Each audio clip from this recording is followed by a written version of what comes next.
최근 몇 년간 청소년들이 저지른 충격적인 범죄들이 있었습니다. 하지만 죄질에 비해 터무니없는 처벌 수위 때문에 소년범에 대한 엄벌이 필요하다는 국민 여론이 몇 번씩이나 제기됐는데요. 가해자들이 받은 이 보호 처분은 소년법에 따르는 것으로 일반적인 형사처벌과 다릅니다.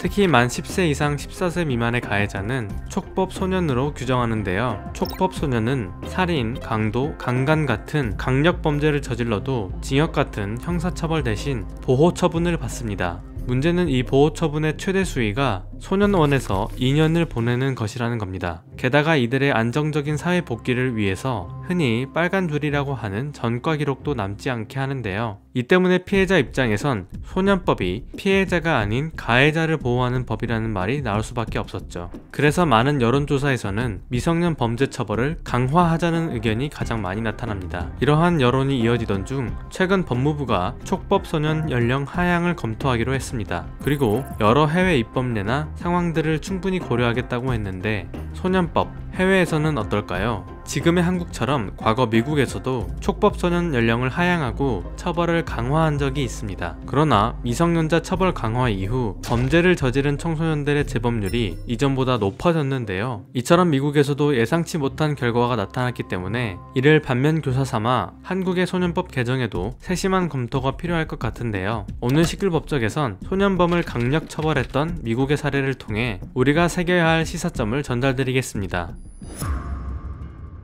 최근까지 미국은 만 14세의 미성년 범죄자에게도 사형 다음으로 무거운 형벌인 가석방 없는 무기징역을 내리곤 했는데요. 조슈아 필립스가 이 선고를 받은 대표적인 미성년 범죄자입니다. 조슈아는 자신의 집에서 8살 소녀를 야구방망이와 칼로 살해했는데 당시 조슈아의 나이는 14살이었습니다. 이전의 소년범들에 비해 조슈아가 이렇게 무거운 형벌을 받게 된 이유 중 하나는 1990년대 말에 제정된 소년범 형사이송법 때문인데요. 소년범에 대한 강력 처벌을 가능하게 하는 법입니다. 촉법 소년에게 솜방망이 처벌을 한다는 한국에 비해 미국의 사례가 속 시원하게 느껴질 수 있지만요. 미국에서 소년범 형사이송법이 제정된 후 이와 관련되어 이루어진 연구 결과에서는 소년범에 대한 문제를 결코 감정적으로 다뤄선 안 된다는 생각을 들게 합니다. 먼저 1996년의 연구에서는 형사이송된 소년범과 보호 처분을 받은 소년범의 재범률을 비교했을 때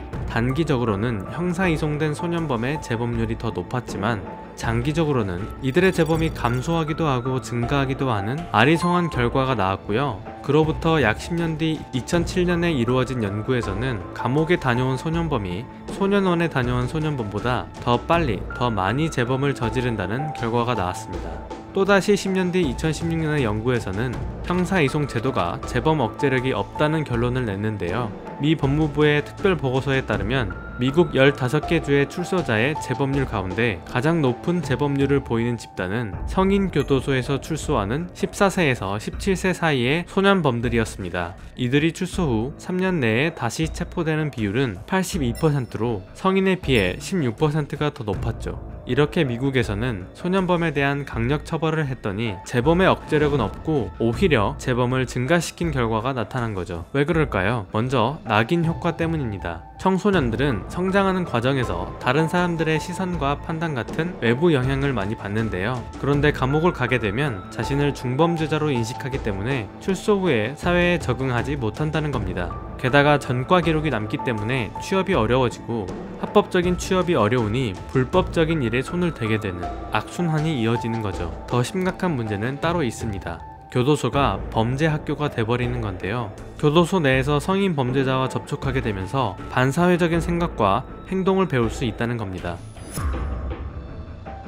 소년법이 처음 만들어진 1950년대에 비해 2020년대 청소년의 사회문화적 환경, 신체적, 정신적 성숙, 정보 접근성은 분명 다릅니다.